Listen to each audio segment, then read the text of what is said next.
Continuamos hoy, amigo oyente, nuestro viaje por este libro del profeta Ageo, y conviene mantener delante de nosotros el bosquejo que este profeta nos ha dado, ya que este pequeño libro está muy ordenado. Este hombre Ageo era una persona muy organizada. Él era un administrador. Él era un hombre muy práctico, por cierto. Él está allí afuera ayudándole a la gente a reedificar el templo y animándolos todo el tiempo y estimulándolos. Y como hemos visto en los primeros 11 versículos del primer capítulo, Ageo presenta un desafío al pueblo, ya que en primer lugar existe allí una acusación de conflicto de intereses. Ellos habían puesto sus propios intereses egoístas contra el programa de Dios. Esa era la razón por la cual no se había reedificado el templo. Y ellos estaban dando la excusa de que sencillamente no era el tiempo de reedificar. Luego Dios les pide que reconsideren su camino. En realidad, Dios estaba buscándolos y no se habían dado cuenta, no habían reconocido eso. Ellos se habían endurecido al hecho de que el problema que estaban teniendo era un juicio de parte de Dios sobre ellos. Y Él les llamó entonces para que meditaran sobre sus caminos. Luego, Él les da un mandamiento de que construyan el templo. Y la solución a su problema es algo bastante sencillo. Tenían que subir al monte y derribar los árboles. En segundo lugar, debían traer la madera. Y luego debían edificar la casa, el templo de Dios. Un mensaje, un sermón de 3 puntos. Algo que no es muy excitante, por cierto, pero era así de sencillo. Ahora, los resultados de esto iban a ser fantásticos. Dios iba a ser complacido, y Dios iba a ser glorificado. Amigo oyente, ahora ellos estaban colocando a Dios en primer lugar. ¿Y qué era lo que iba a suceder? Bueno, hasta ahora las bendiciones materiales habían sido retenidas. Él les dijo eso de una manera muy clara. Él hace una revisión de la posición de ellos y expone claramente la razón para ese juicio. Ellos habían fracasado en construir el templo, habían fallado en eso. Ahora, en el versículo 12 de este capítulo 1 y en los versículos restantes, tenemos la respuesta a ese desafío. En primer lugar, tenemos la construcción del templo en el versículo 12. La gente obedeció. Leamos. Y oyó Zorobabel, hijo de Salatiel, y Josué, hijo de Josadac, sumo sacerdote, y todo el resto del pueblo, la voz de Jehová su Dios, y las palabras del profeta Ageo, como le había enviado Jehová su Dios, y temió el pueblo delante de Jehová. Ahora ellos hicieron 2 cosas aquí. Ellos obedecieron. Usted recuerda que se nos enseña que el obedecer es mejor que sacrificios. Obediencia. Si andamos en luz, como Él está en luz, tenemos comunión unos con otros, y la sangre de Jesucristo su Hijo nos limpia de todo pecado. Nosotros debemos andar en la luz de la palabra de Dios, y la palabra de Dios nos hará sentir humildes y nos mostrará nuestras faltas, nuestros fracasos y todo eso. A muchos de nosotros no nos gusta que se nos muestre esas cosas. Pero si las miramos y tratamos con ellas, entonces podemos descubrir que la sangre de Jesucristo continúa limpiándonos de todo pecado, y vamos a tener comunión con Dios. De modo que el pueblo de Israel obedeció a Dios, dice aquí, y temió el pueblo delante de Jehová. Esa es la segunda cosa. El principio de la sabiduría es el temor de Jehová. Esta gente no solo creyó a Dios, sino que obedeció a Dios y también temieron a Dios. Y ahora ellos reciben confirmación de parte de Dios. Leamos el versículo 13. Entonces Ageo, enviado de Jehová, habló por mandato de Jehová al pueblo, diciendo, Yo estoy con vosotros, dice Jehová. ¿Puede uno pedir más que esto, amigo oyente? Él dice, Yo estoy con vosotros. El Señor Jesucristo nos dice, He aquí yo estoy con vosotros todos los días.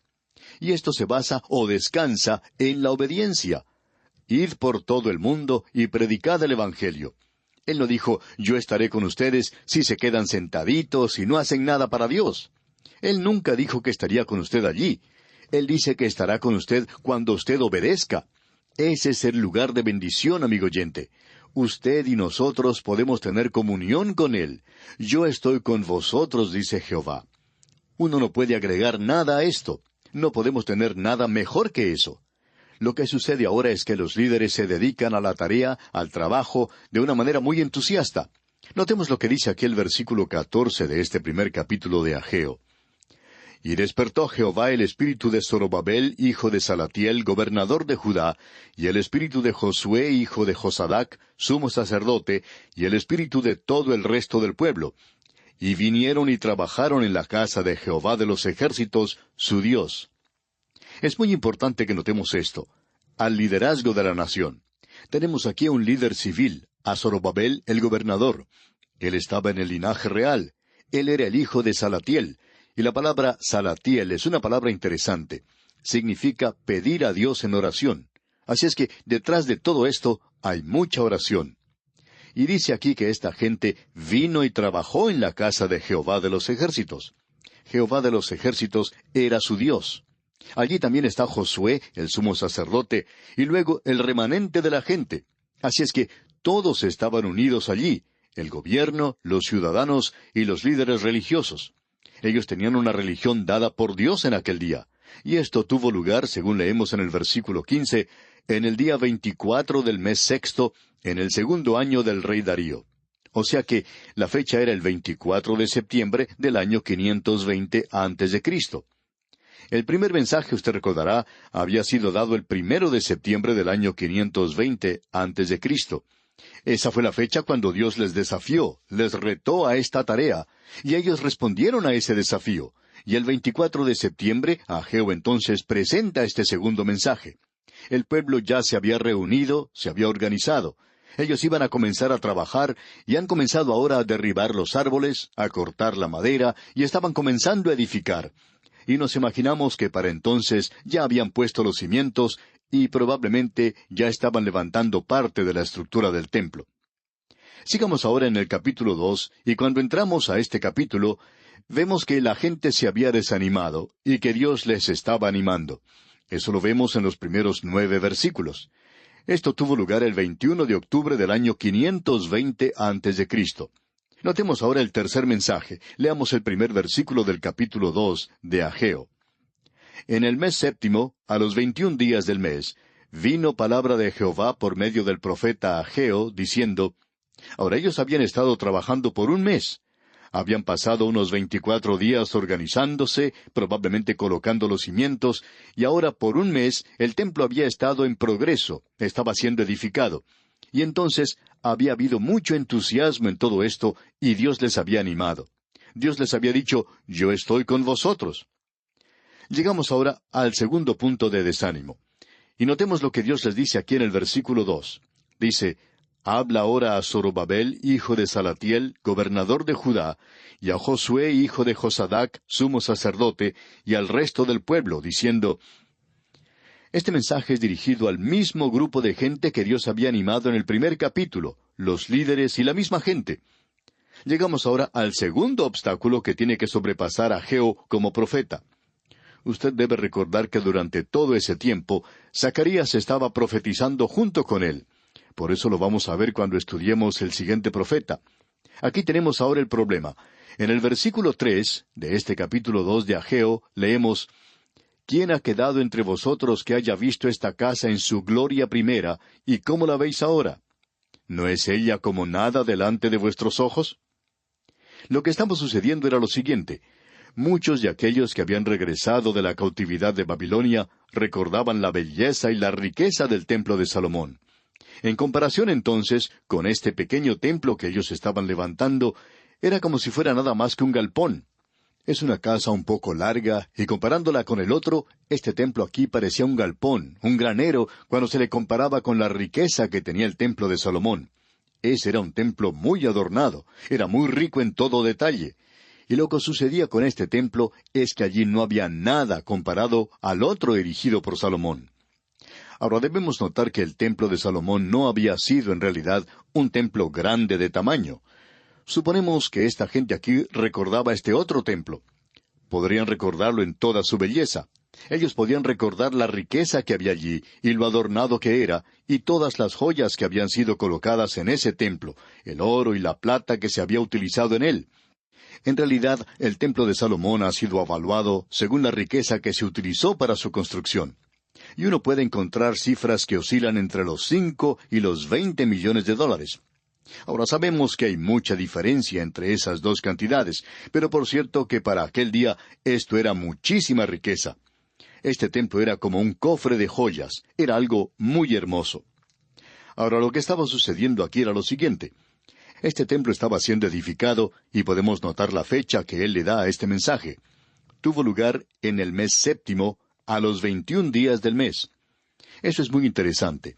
Si usted se fija en esa fecha y observa lo que dice el capítulo 23 del libro de Levítico, y observa allí los días de fiesta, descubrirá que este era el séptimo día de la fiesta de los tabernáculos, o sea, la fiesta final de la reunión para los judíos.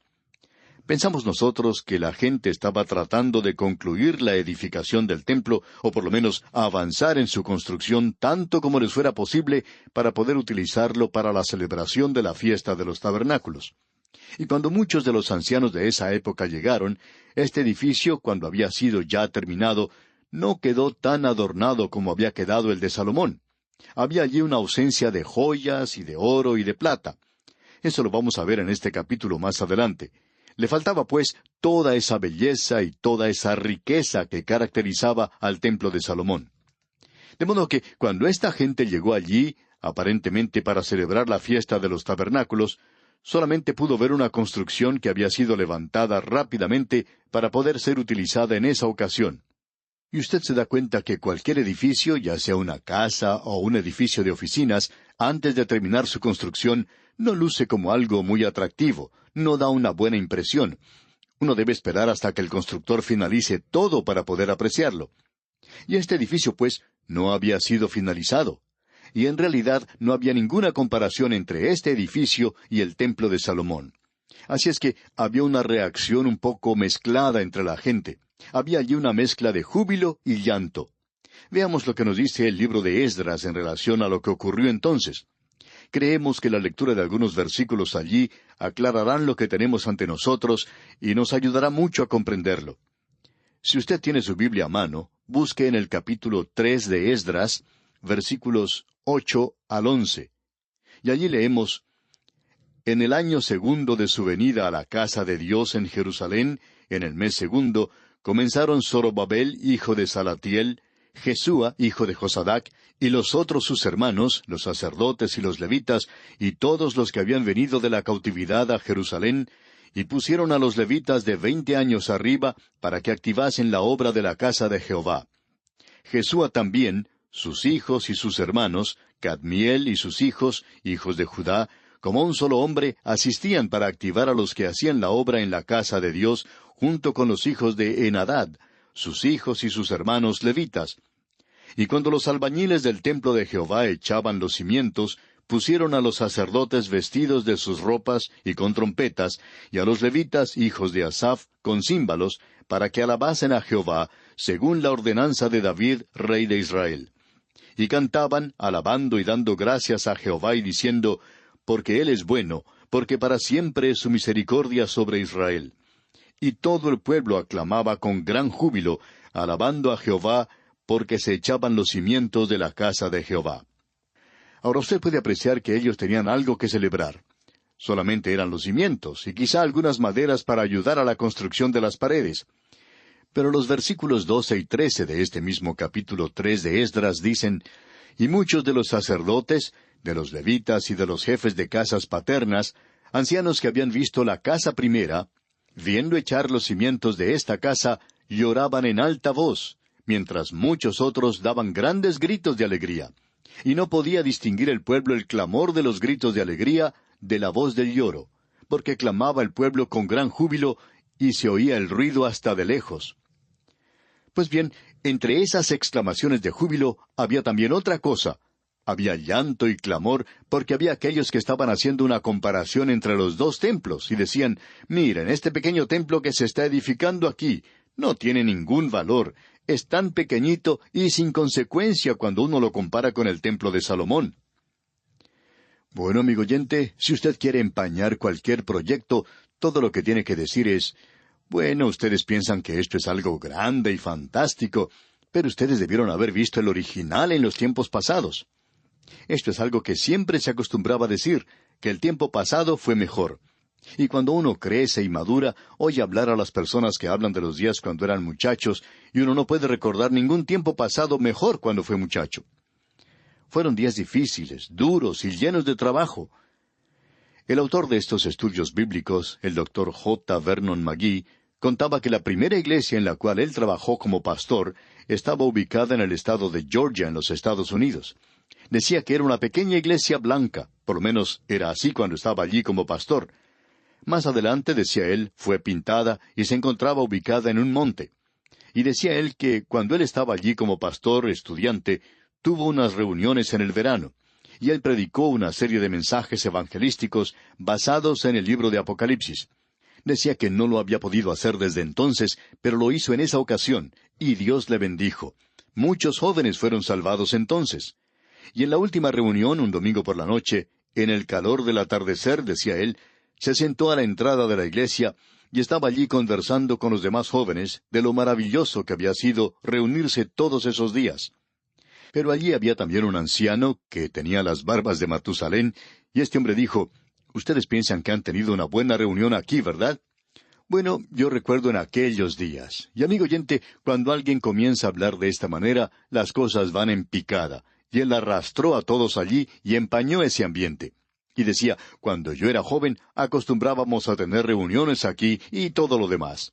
Y luego decía en cuanto a esas reuniones, y las reuniones que acababa de tener el Dr. McGee allí resultaron muy pequeñitas y hasta insignificantes comparadas con las suyas. Decía el Dr. McGee que este anciano estaba exagerando un poco, pero recalca que eso era muy desanimador, y le desanimó bastante. Bien, en nuestro próximo programa, Dios mediante, vamos a ver cómo es que Dios superó este asunto y esta situación. Mientras tanto, le sugerimos leer todo este capítulo 2 de la profecía de Ageo para estar así mejor preparado e informado para nuestro próximo estudio. Es nuestra oración que el Señor vierta sobre usted sus ilimitadas bendiciones.